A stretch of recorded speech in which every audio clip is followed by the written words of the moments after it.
안녕하세요. 바른사회 미트 콘서트 46번째 시간입니다. 지난 시간 미트 콘서트는 약탈적 정책, 대책은 없는가라는 주제로 진행되었습니다. 문정부 집권 4년 동안 행해진 기회의 약탈, 묵치임의 약탈, 경영권 약탈, 약탈적 부동산 관련 세제, 소급 약탈 정책 등 다양한 사례들을 조목조목 짚어보며 문정부의 실정으로 인해 발생한 대한민국이 직면한 위기에 대해서 알아보는 시간을 가졌습니다. 자세한 내용은 유튜브 방송 바른사회 TV를 참고하시면 되겠습니다. 유튜브 시청 시에는 구독과 좋아요, 알림 설정 꼭 부탁드립니다.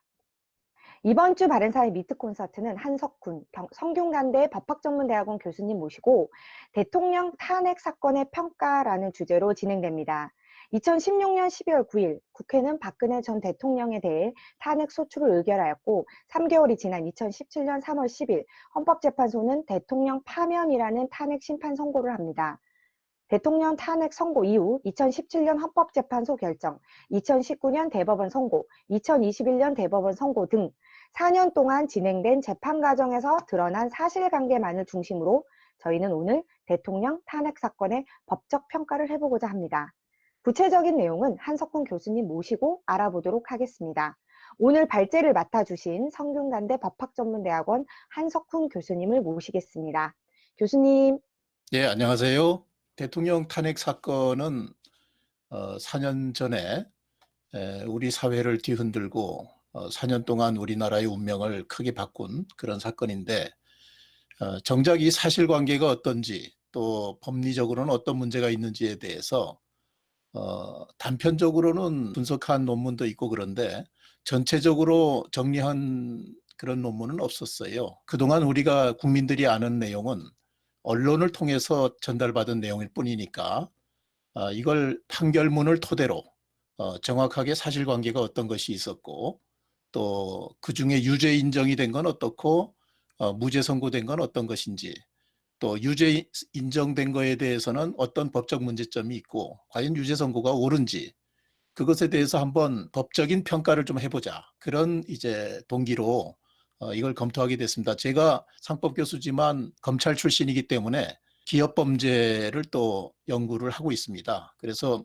이 탄핵 관련 사건이야말로 대기업들이 오랜 세월 동안 관련된 전형적인 기업 범죄라고도 할 수 있고요. 오늘 그중에 그 사건이 이제 전체적으로 상당히 크기 때문에 다 검토하진 못하고 저는 이제 크게 두 가지로 나눠봤습니다.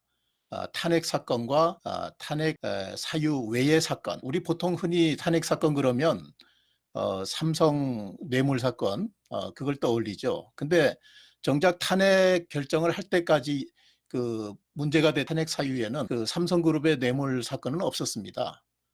그래서 그것은 이제 탄핵 이후에 대통령이 소추된 탄핵 소추된 이후에 특검이 시작이 됐고 특검 수사에 따라서 그 기소가 된 추가 기소가 된 그런 사건들이죠.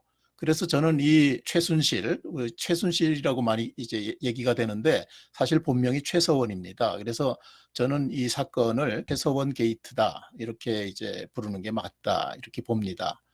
이 최서원 씨가 관련된 이 최서원 게이트는 이 탄핵 사유가 문제된 탄핵 사건과 탄핵 후의 형사재판, 이른바 삼성그룹의 뇌물 사건이라든가 SK그룹의 뇌물 사건 이런 것들이 관련돼 있는 그건 이제 탄핵 후의 형사재판이라고 볼 수 있죠. 그렇게 이제 분류할 수 있고 그 분류 중에 오늘은 이 탄핵 사건에 대해서 뭐가 이제 탄핵 사유였고 과연 그게 탄핵할 만한 것인지 그걸 한번 검토해 보려는 겁니다. 대통령이나 당사자들은 이 사실관계 인정이나 법리 판단 문제에 관해서 이 헌법재판소의 탄핵 결정이나 법원 판결에 승복하지 않고 있죠. 국민 여론도 찬반으로 나뉜 채 극단적으로 대립하고 있습니다. 이 정계에서도 야당조차도 이 사법부 판단에 대한 냉철한 분석이나 평가를 거치지 않은 채 그저 형식적으로 사법부 판단을 존중한다고 말하거나 사법부의 판단을 전제로 정치적 해법을 주문하고 있을 뿐입니다. 근데 이제 법원의 판단은 그 하급심하고 상급심의 판단이 또 다르고 같은 신급에서도 재판부에 따라 또 결론이 달랐습니다. 그만큼 이 사건이 쉽지 않은 사건이라는 거죠. 그래서 또 대법원의 판결조차도 다수 의견이 있었고 그에 반대하는 반대 의견을 개진한 소수 의견이 있었고, 그래서 이제는 이제 사법부 재판이 아까 사회자가 말씀하신 것처럼 사실상 마무리됐죠. 그래서 이제 그간의 언론 보도로 인한 선입견이나 정치적 편견은 전혀 배제한 채 이 사건의 사실관계나 법리 판단에 대해서 법적 분석이 필요한 시기가 되었다고 봅니다. 이 사건은 이 법리 문제도 있지만은 사실 인정 문제도 중요한 쟁점인데, 원래 사실 인정 문제는 이 재판 기록을 이제 전체를 다 봐야겠죠. 근데 재판 기록을 확인할 수가 없고 이렇게 중요한 사건은 또 판결문에 그 중요한 판단 근거들을 다 이제 정리해서 쓰게 돼 있습니다. 그래서 판결문만 해도 한 판결문이 하급심의 경우에는 600페이지 또는 300페이지 이래가지고 거의 뭐 한 사건당 한 1000페이지, 대법원까지는 한 1000페이지 정도가 되는 판결문만 그렇습니다. 그래서 그렇게 상세히 기재되어 있으니까 이 판결문에 기재된 사실관계하고 증거에 의존해가지고 이 사실관계 파악이나 사실 인정의 당부를 우리가 한번 돌아보는 그런 시간을 갖도록 하겠습니다. 자, 지금 그 사건은 이렇게 많습니다. 우선 헌법재판소 탄핵 사건이 이거고요. 그 다음 이제 이 최서원 하고 안종범 씨가 이제 기소된 사건이 요 두 번째. 세 번째 요 사건이 이제 대통령이 이제 기소된 사건이죠. 그 다음 이제 요 네 번째가 그 삼성그룹 임직원이 기소된 사건. 이렇게 이제 네 개의 사건으로 분류할 수 있죠. 근데 이제 다 사건의 내용은 같거든요. 그래서 이제 그런 사건들을 다 모아서 제가 이제 검토한 결과 우선 탄핵 사유가 뭐뭐였나를 정리를 한 페이지에 정리를 해봤습니다. 이게 이제 전체 탄핵 사유입니다. 우선 문건 유출이 있었죠. 대통령의 국정에 관한 문건을 유출했다. 누구한테 유출했냐면 최서원 씨, 앞으로 최 씨라고 하겠습니다. 최 씨한테 유출했다는 거죠. 근데 원래 그 문건의 내용이란 것은 뭐 연설문이나 말씀자료, 또 인사자료, 정책보고서 뭐 이런 것들입니다. 그것이 한 47건의 문서를 유출했다고 이제 이 헌재에서 얘기를 했고, 또 그 수사에서 기소한 것도 47건의 문서가 이제 공무상 비밀 누설죄를 이제 적용해가지고 기소를 했는데, 그 중에 33건의 문서는 무죄 선고가 됐습니다. 유죄 선고된 거는 14건에 불과했고요. 이 14건의 내용은 뭐 대통령의 해외 순방 일정이라든가 체육 관련 그런 이제 내용들이죠. 아마 이 최 씨는 이 체육 관련해서 대통령에게 많이 조언을 했던 그런 입장에 있었던 것 같아요. 그래서 이 14건의 문서에 대해서만 공무상 비밀 누설죄를 유죄로 인정을 했는데 그 유죄 인정이 과연 정당했는지 그거는 이제 이따가 검토를 해보겠습니다. 그 다음 최 씨가 추천해가지고 그 추천에 따라서 문화체육관광부죠. 문체부 장관 또 제2차관 그리고 그 문체부의 위원을 그런 공직자를 그 최 씨의 추천에 따라 인선을 했다 하는 그것이 이제 탄핵 사유에 있었는데 이거는 범죄가 되는 건 아니죠. 그래서 이거는 기소가 안 됐습니다. 그 다음 이 KD 코퍼레이션이라고 해서 중소기업체입니다. 중소기업체인 그 원동기에 쓰이는 무슨 윤활유를 이제 제조하는 회사 같은데 이 KD 코퍼레이션이 그 현대자동차에 제품을 납품하도록 대통령이 알선했다는 거죠. 이 KD 코퍼레이션으로부터 최 씨가 그 이런 이제 최 씨의 부탁에 따라서 이렇게 대통령이 납품 알선한 건데 최 씨는 그 알선으로 인해서 5천만 원 상당의 그 금품을 수수한 뇌물 혐의가 유죄 인정이 됐어요. 그 납품 알선이 대통령의 직권을 남용한 것이고 현대자동차가 원치 않은 것을 했기 때문에 강요죄다. 직권 남용죄와 강요죄로 기소가 됐습니다. 근데 그중에 강요죄는 무죄가 됐고요. 직권 남용죄는 유죄 선고됐습니다. 그 다음 이제 애당초 이 문제가 됐던 것이 바로 이거죠. 문화재단인 미르재단하고 체육재단인 K스포츠 이 두 재단 설립에 정경련을 통해 가지고 대기업들로 하여금 몇백억을 출연하게 해서 설립하게, 이 재단 설립하게 했다는 거. 이걸 대통령이 요청한 것이 직권남용죄다. 직권남용일 뿐만 아니라 이게 뇌물죄도 되고 강요죄도 된다. 그래서 그걸로 다 기소가 됐는데 그중에 뇌물죄와 강요죄는 나중에 무죄 선고되고요. 직권남용죄만 유죄 선고됐습니다. 그 다음 이제 최서원이 사실상 그 실질적으로 운영하는 이 플레이그라운드라는 광고 회사가 있습니다. 이 플레이그라운드를 통해서 최서원이 사익 추구를 했는데 그 사익 추구를 대통령이 지원한 것이다. 그 지원한 내용이 이 3건입니다. 이 미르재단과 7건의 영구 용역 계약을 이 플레이그라운드와 체결하게 해서 영구 용역 계약을 체결하게 했다는 거죠. 근데 이 영구 용역 계약을 체결하게 한 자체는 범죄가 되지는 않습니다. 그래서 이거는 기소가 되지 않았고요. 그 다음 이제 주식회사 KT와 이 플레이그라운드와 7건 총 68억 상당의 광고 계약을 하게 했다는 거죠.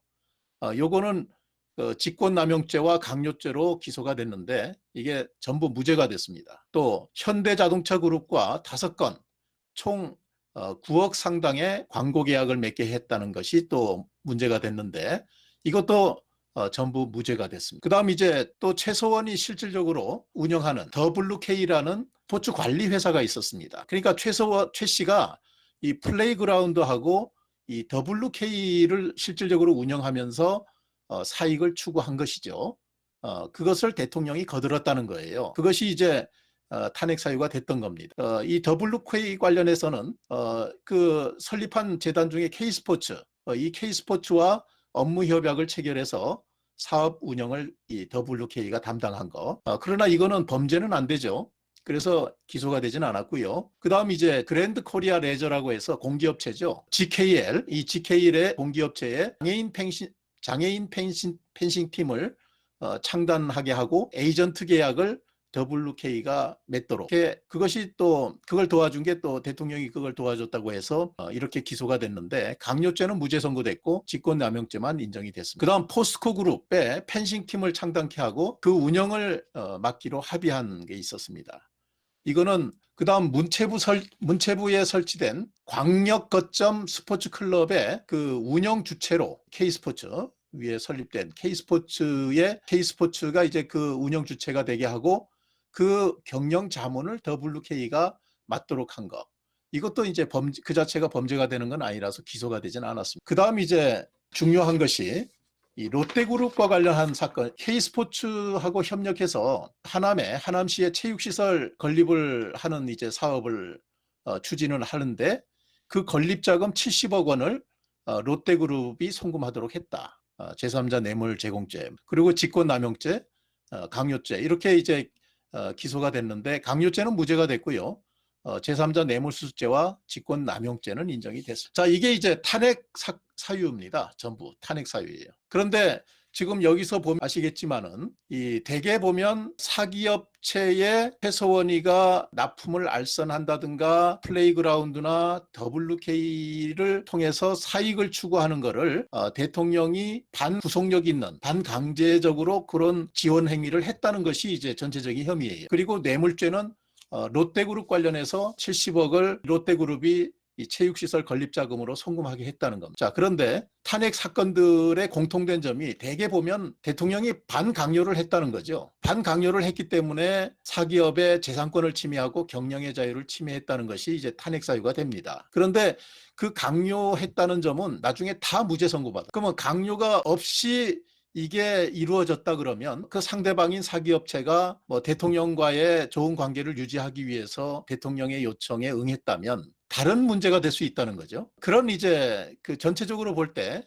그런 문제가 있어요. 그래서 이제부터 인정된 죄명은 공무상 비밀누설죄, 지금 빨간 글씨로 써 있는 유죄 선고된 건 공무상 비밀누설죄, 직권남용죄, 그리고 제3자 뇌물수수죄, 이렇게 이제 3개 죄명입니다.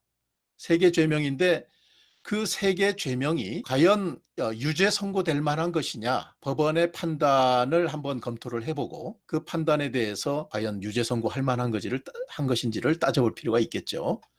근데 이제 그건 나중에 따져보겠지만 아까 봤듯이 이 탄핵 사유 대부분이 무죄 선고받은 경우가 많았습니다. 그죠? 가장 중요한 강요 행위 자체가 지금 없었던 걸로 이렇게 인정이 돼 버렸어요. 그런데 이 국회에서 탄핵 소추할 당시에는 그런 강요 행위에 의해서 기업체로 하여금 돈을 내게 했다는 것이 이제 문제가 됐던 것이고, 또 탄핵 재판할 때만 해도 그러한 혐의로 탄핵 파면 결정이 났던 겁니다. 그래서 우선 국회가 이 탄핵 소추한 것이 과연 옳았는가, 그걸 먼저 우리가 한번 살펴볼 필요가 있는데, 우선 국회에서는 이 탄핵 소추 결의를 할 때 기관보고, 문체부로부터 기관보고를 한번 받고, 청문회를 여러분 다 아시겠지만은 텔레비를 통해서 보셨겠지만은 청문회 2번 거친 것밖에 없었어요. 그 후에도 이제 국정조사가 계속 한 몇 달 진행이 됐죠. 근데 그런 국정조사가 종료되기도 전에 또 법사위에 이 조사 회부할 수도 있는데, 이 사실관계 인정 여부가 중요한 이런 사건에서 법사위의 조사 회부도 하지 않았습니다. 본회의에서. 심지어는 본회의에서 토론도 없이 가결을 했어요. 탄핵소추 의결을 했어요. 근데 이 탄핵소추 의결이라는 것이 소추 의결이 되면 그 즉시 대통령이 권한 행사가 정지가 되는 거죠.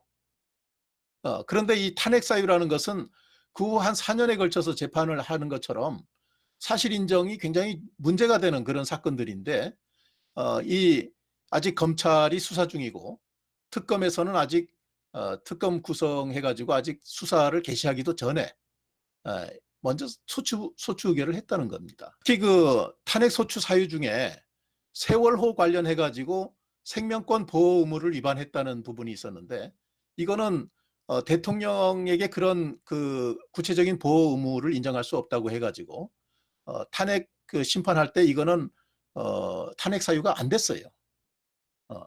그리고 KD 코퍼레이션 관련해가지고 최 씨가 받은 뇌물에 이 대통령도 마치 그 뇌물에 관여된 것처럼 이제 소추 사유에는 써 있는데, 탄핵 재판 시에는 대통령은 그 뇌물죄하고는 관계없는 걸로 그렇게 인정을 했습니다. 그러니까 이런 중요한 사실관계가 확인이 필요한 그런 사건에서 탄핵 소추 의결이라는 대통령 권한 행사를 정지하는 중요한 의결을 하면서 제대로 사실조사하지 않고 소추 의결을 여야 의원들이 했다는 것, 너무 경솔한 탄핵 소추였다, 이렇게 이제 평가가 될 수 있고요.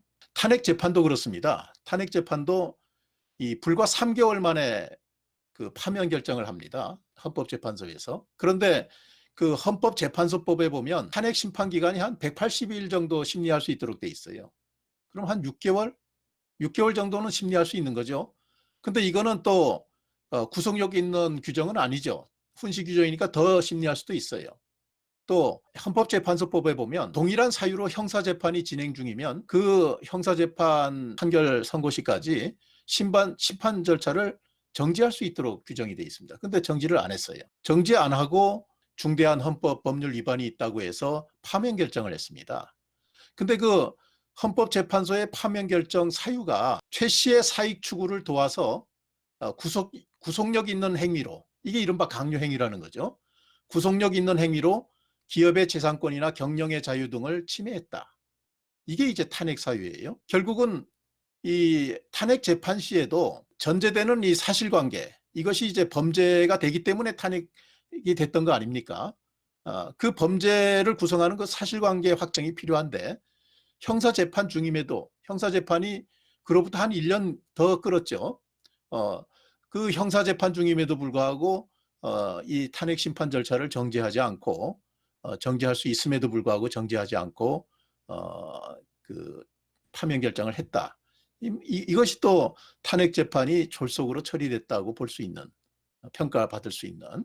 그래서 이제 나중에 탄핵 재판의 주요 이유가 최소한의 사익 추구를 대통령이 도왔다는 점하고 구속력 있는 이른바 강요행위였다는 점이 두 가지가 중요한 점인데, 에, 아까 말씀드린 것처럼 강요죄는 무죄 선고됐고, 최서원의 사익 추구 사실을 대통령이 알았는지 여부에 대해서는 대통령은 몰랐다고 하고, 오히려 최 씨한테 속았다고 했지 않습니까?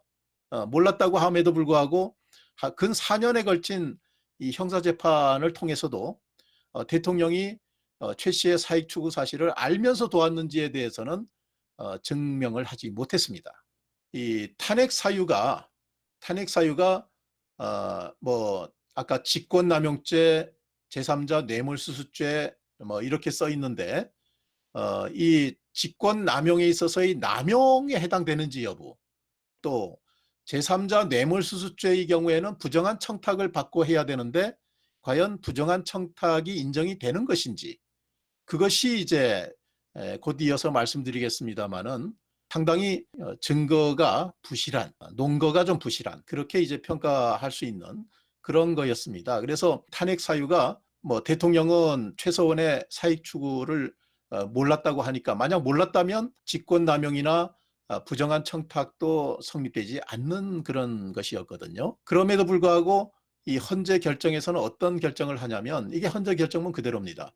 대통령이 플레이그라운드 WK, KD 코퍼레이션이 최서원과 관계 있는 회사임을 몰랐다고 하더라도, 지금 대통령이 최서원과 이 회사들을 통해서 최서원이 사익 추구를 했기 때문에 이 회사들이 최서원과 관계 있는 회사임을 몰랐다고 한다면 사익 추구 사실을 대통령이 몰랐다는 얘기가 돼버려요. 그런데도 불구하고 몰랐다 하더라도 대통령으로서 특정 기업의 이익 창출을 위해서 그 권한을 남용한 것은 객관적 사실이므로 탄핵 사유가 된다. 이렇게 이제 설명을 하고 있어요. 이게 이 자체로 모순이 있는 것이, 이 최서원의 사익 추구를 도와서 이런 구속력 있는 행위를 했다는 것이 탄핵 사유라고 하면서 최서원과 관계 있는 회사임을 몰랐다고 하더라도 탄핵 사유가 된다고 하는 것은 이건 모순되는 얘기가 되는 것이죠. 자, 그 다음에 탄핵 사유로 나온 것 중에 이거는 이제 그 후에 이제 이루어진 특검 수사와 법원 재판에 대한 것들이었고요. 이건 이번에 지금 시간에 얘기할 것이 아니고요.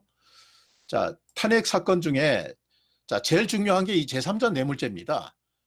직권남용죄나 공무상 비밀누설죄나 다 가벼운 범죄들입니다. 직권남용죄는 우리 법정형이 징역 5년 이하에 불과하고요. 공무상 비밀누설죄는 징역 2년 이하에 불과합니다. 그런데 이 제3자 뇌물죄, 이 뇌물죄는요, 최고 무기징역까지 갈 수 있어요. 최하 10년 이상입니다. 뇌물수수액이 1억 원 이상이면 최하 10년 이상이에요. 그래서 그 1억 원 이상 되는 것이기 때문에 지금 이 롯데그룹 관련해 가지고 뇌물죄로 그 유죄 선고받은 이것이 이제 굉장히 중요한 내용이 되는 거죠. 뇌물죄 관련해서는 제3자 뇌물죄라 그래서 대통령이 직접 뇌물을 받은 게 아닙니다. 이게 대통령은 이 K스포츠가 하남시에 이 체육시설을 이제 건립하는데 그 체육시설 건립을 롯데그룹이 지원해줘라, 이렇게 얘기한 거예요. K스포츠는 공익재단입니다. 스포츠재단, 공익재단. 공익재단이 공익사업을 함에 있어서 대기업이 좀 도와주라. 그거는 스포츠 지원을 위해서, 스포츠 진흥을 위해서 대통령이 당연히 할 수 있는 말이죠. 그게 부정한 청탁이 되고 그게 직권남용이 되려면 이게 둘 다 의율이 됐는데요. 이 최서원이 그 K스포츠를 통해서 아까 그 WK라고 했죠. 그 WK라는 그 스포츠 관리 회사를 통해서 이런 사업을 추진하면서 사익을 취하는 사실을, 그런 사익을 취하는 사실을 대통령이 알았을 때 비로소 직권남용이 될 수 있는 것이고, 또 이 부정한 청탁도 그런 사익 추구를 알면서 이런 부탁을 했을 때 부정한 청탁이 될 수 있는 겁니다. 그래서 이 최서원의 사익 추구 사실을 대통령이 그 당시에 알았느냐 몰랐느냐가 굉장히 중요한 문제예요. 자, 우선 판례를 보면요, 청탁이 있어야 될 거 아닙니까? 근데 이 청탁의 내용을 그 당시 그 롯데그룹이 월드타워 면세점 특허 재신청에서 탈락했습니다. 이 탈락해가지고 이 면세점 특허를 다시 받아야 되는 문제가 있는데, 그 면세점 특허 재취득과 관련해가지고 재취득을 위해서 대통령이 직무를 함에 있어서 잘 봐달라 하는 것이 이제 청탁이 내용이 됐다는 것이죠. 그런데 지금 2016년 3월 14일 날 대통령하고 이 롯데그룹 회장이 단독 면담을 합니다.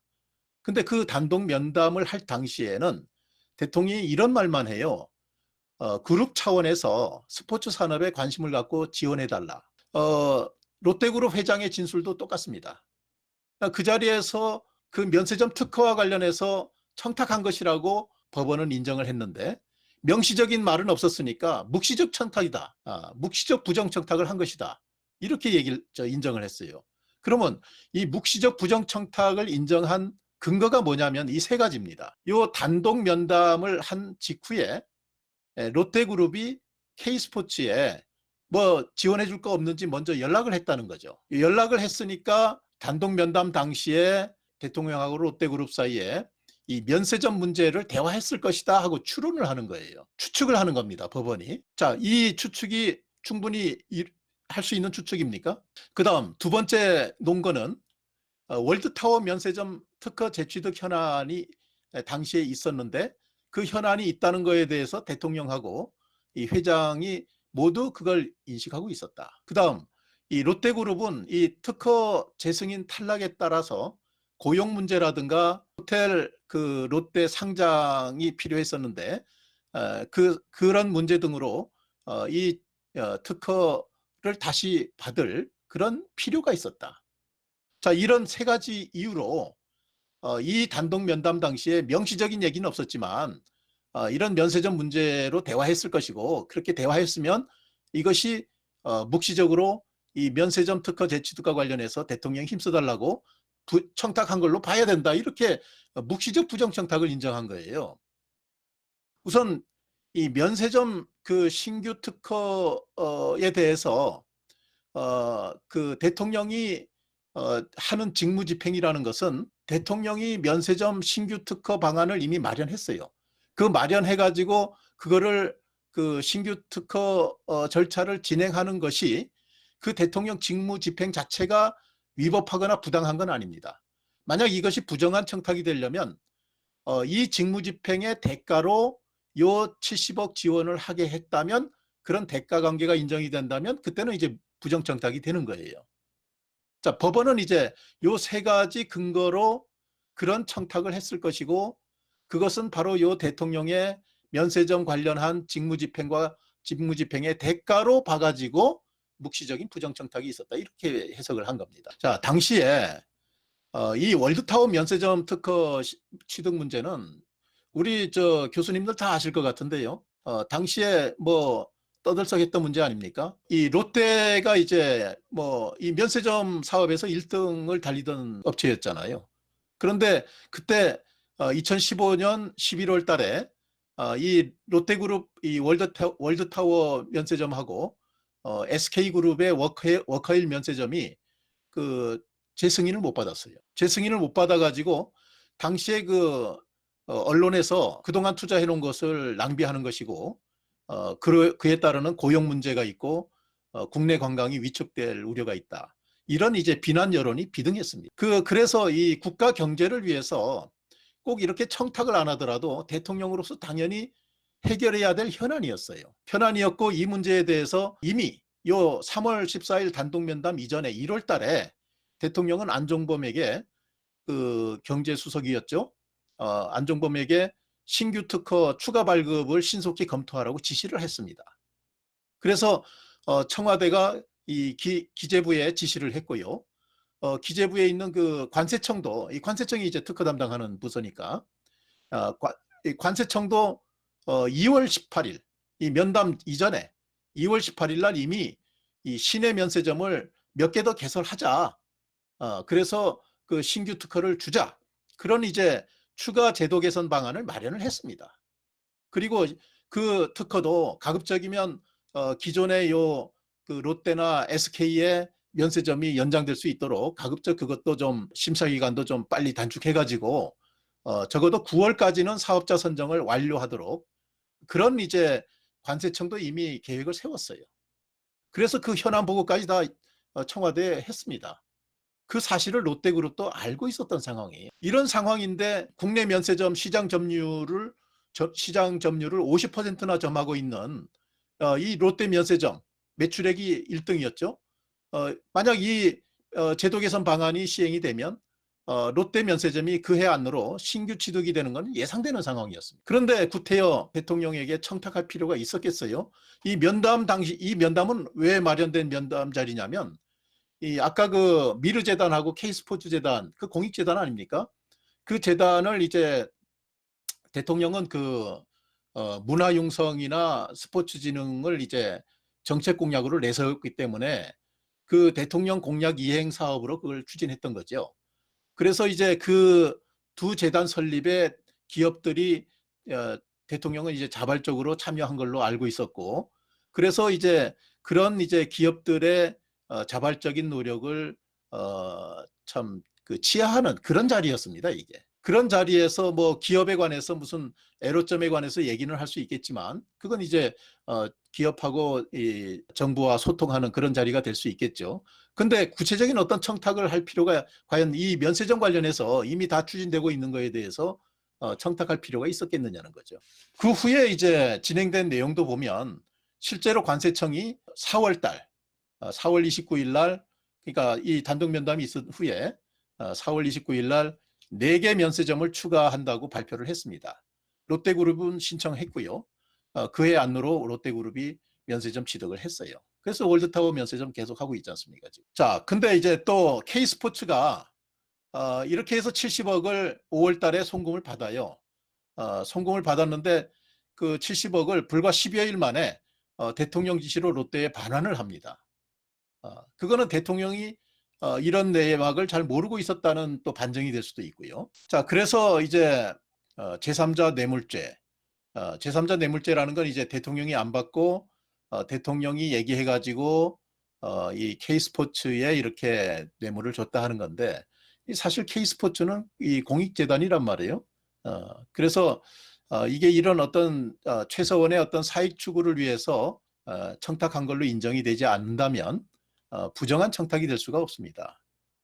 그래서 이 법원이 이 롯데그룹 사건에 대해서 부정 청탁을 인정한 것은 문제가 있는 것이다. 이렇게 이제 생각이 되고요.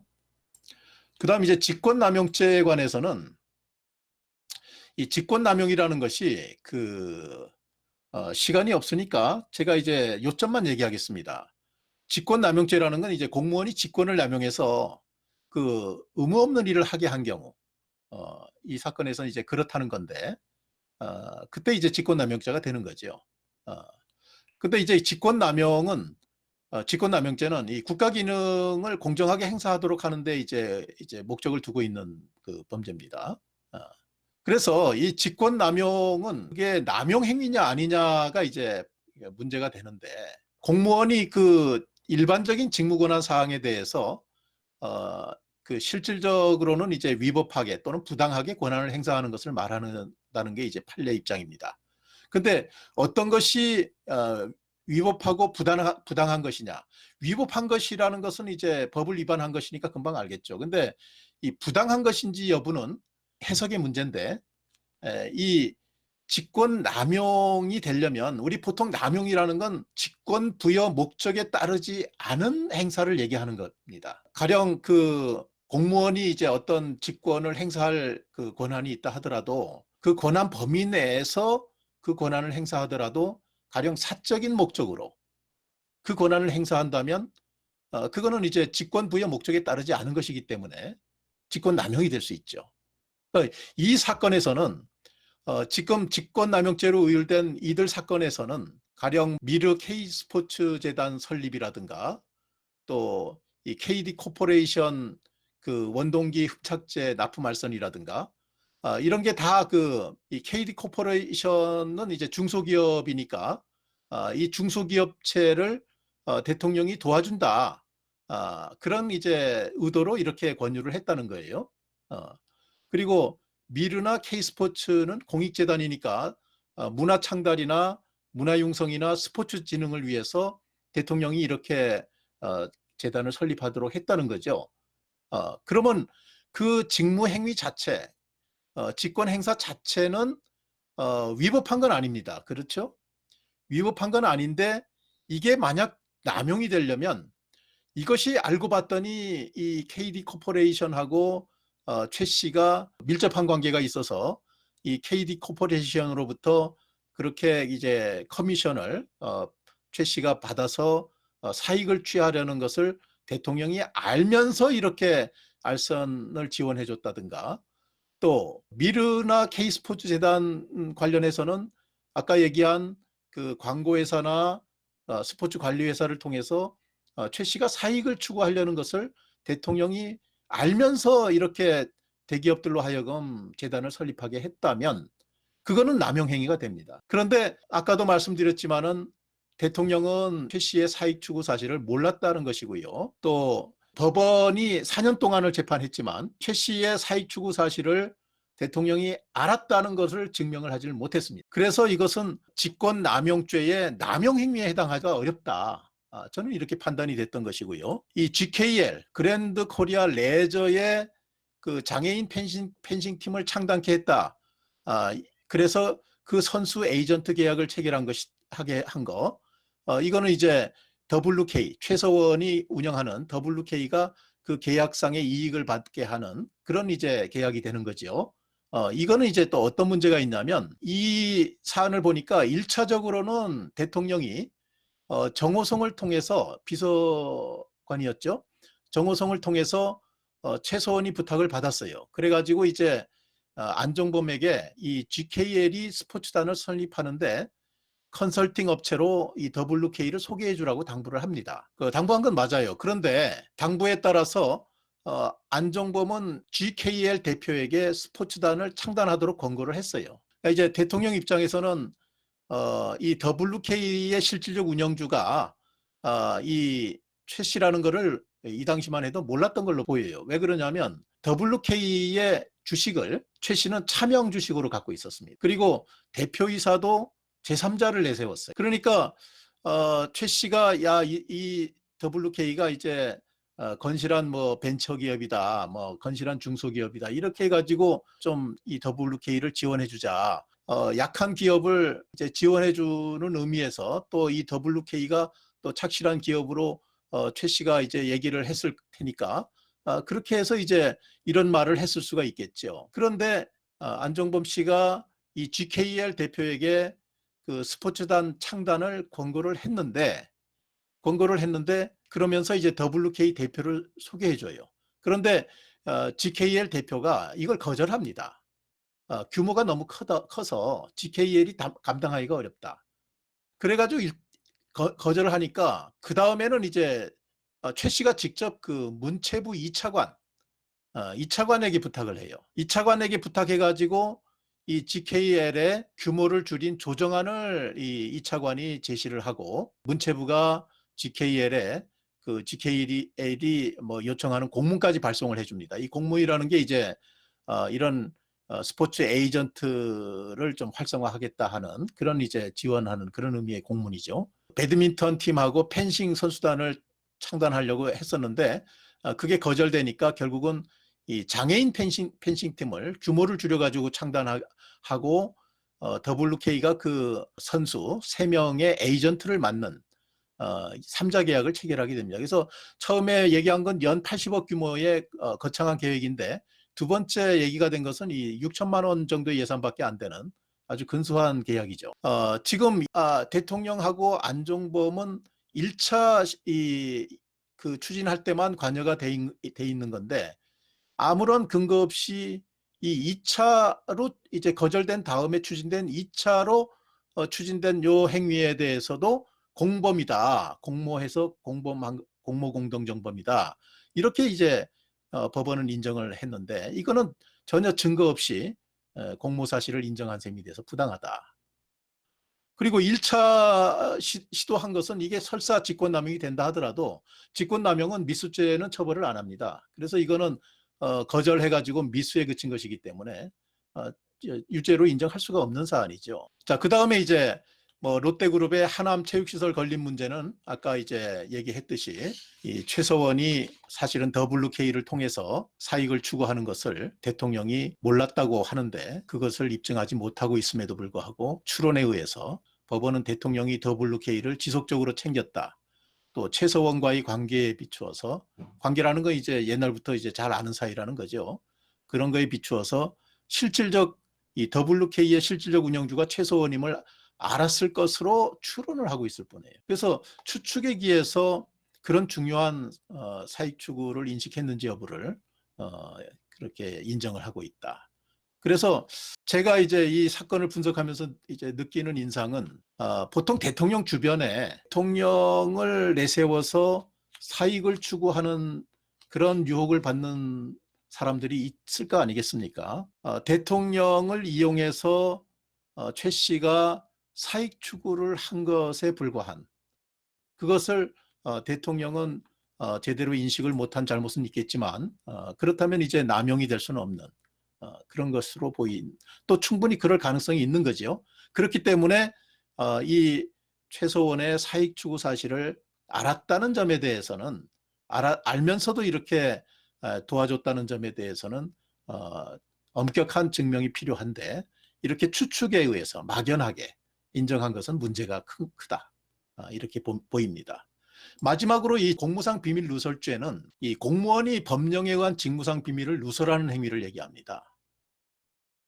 여기서 이제 비밀이라는 것이 우리 법에 의하면 법령에 의한 직무상 비밀로 돼 있어서, 우리 통설은 이 법령에 의해서 비밀로 규정되거나 분류된 비밀로 제한을 합니다. 그렇다면 이 지금 아까 얘기한 연설문이라든가 이런 것들은 법령에 의해서 비밀로 분류된 게 아니기 때문에 통설 입장에 따른 무죄죠. 근데 우리 판례는요, 이걸 좀 폭넓게 봐요. 그래서 정부나 국민 입장에서 외부에 알려지지 않는 것에 상당한 이익이 있으면 그중에 실질적으로 비밀로 보호할 가치가 있으면 비밀로 봅니다. 그럼 이제 종전 판례에 따르면 비밀로 될 수는 있어요. 될 수는 있는데 저는 과연 이게 누설이냐, 이 국가 기능을 침해할 만한 그런 행위가 이제 누설 행위가 되는 겁니다.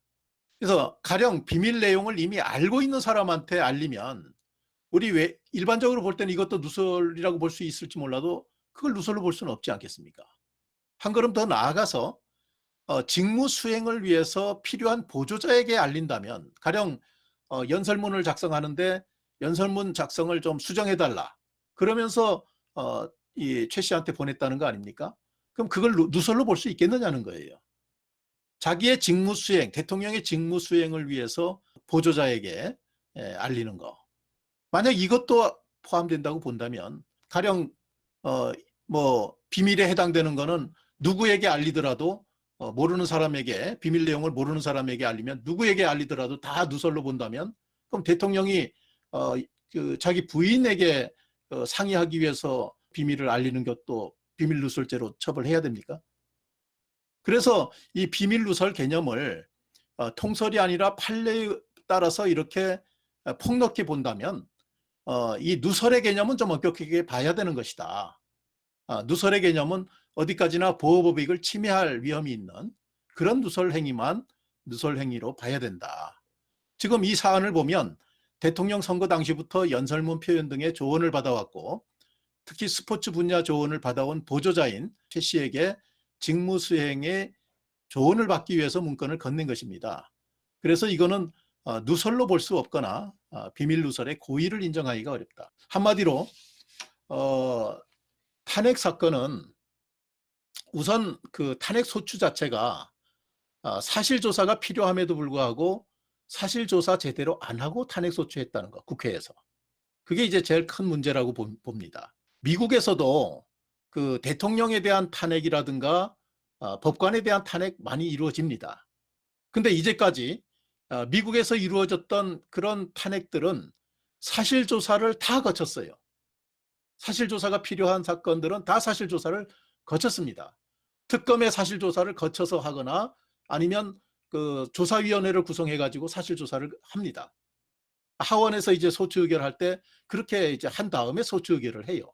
우리는 지금 대통령에 대한 탄핵이 2번 있었는데 노무현 씨에 대한 탄핵 때는 사실 사실조사할 필요가 없어요. 그거는 노무현 대통령이 기자들 앞에서 그 정치적 중립성을 위배되는 말을 했지 않습니까? 그것 때문에 정치적 중립 의무를 위배했다고 해서 탄핵 소추를 했던 것이기 때문에 그거는 사실 별 사실 조사가 필요 없다고 볼 수 있어요. 그러나 이 박근혜 대통령에 대한 그 탄핵 소추는 사실 조사를 위해서 거의 뭐 법원에서 한 4년 동안을 치열하게 공방을 할 정도로 사실 인정 문제가 중요한 사건이었고, 그게 범죄가 안 된다면 아예 탄핵 사유도 안 되는 그런 사안들이었거든요. 그런데 제대로 사실 조사 없이 여야 의원들이 그렇게 합의해서 탄핵 소추했다는 것은 너무나 경솔한 탄핵 소추였다는 거예요. 그다음 탄핵 재판도 마찬가지입니다. 아까 얘기한 것처럼 탄핵 재판에서 인정한 그런 이제 사실 관계가 나중에 법원 재판을 통해서 강요, 구속력 있는 행위라고 본 것을 강요 행위는 없었다고 봤고요.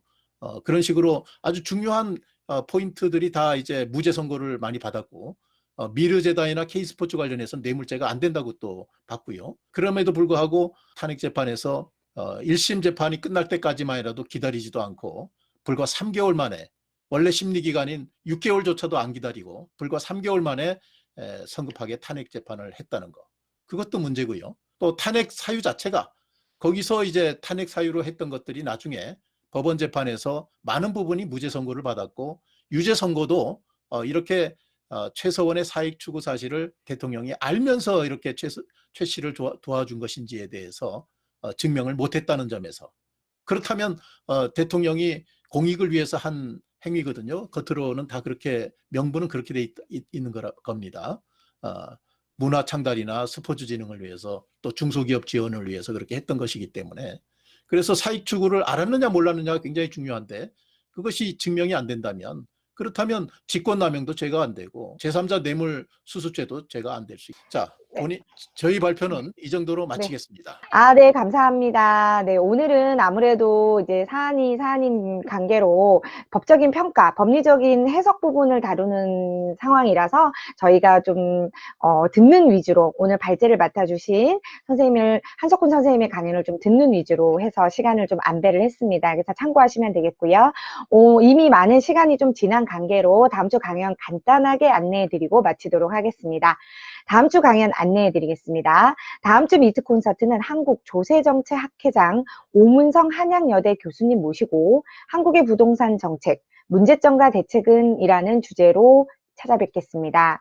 부동산 정책은 문정권 4년의 대표적인 실정으로 시장 원리를 역행한 정부의 규제가 거듭될수록 가격은 폭등하였고, 이를 근거로 책정한 무리한 세수 인상은 우리 사회에 많은 혼란을 초래하고 있습니다.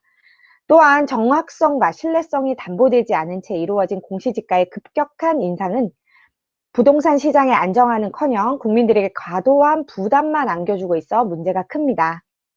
지난 4.7 보궐선거에서 참패한 정부와 여당이 성남 민심을 달래기 위해서 종부세 완화를 계획하는 등 기존과는 좀 다른 기조를 보이려 하고 있지만, 시장을 무시한 정부 주도의 규제 일변도 정책으로 얽혀버린 부동산 시장이 제대로 다시 작동할 수 있을지는 의문입니다. 한국의 부동산 정책, 그 문제점과 대책을 논의할 다음 주 미트 콘서트에도 많은 관심과 참여를 부탁드리겠습니다.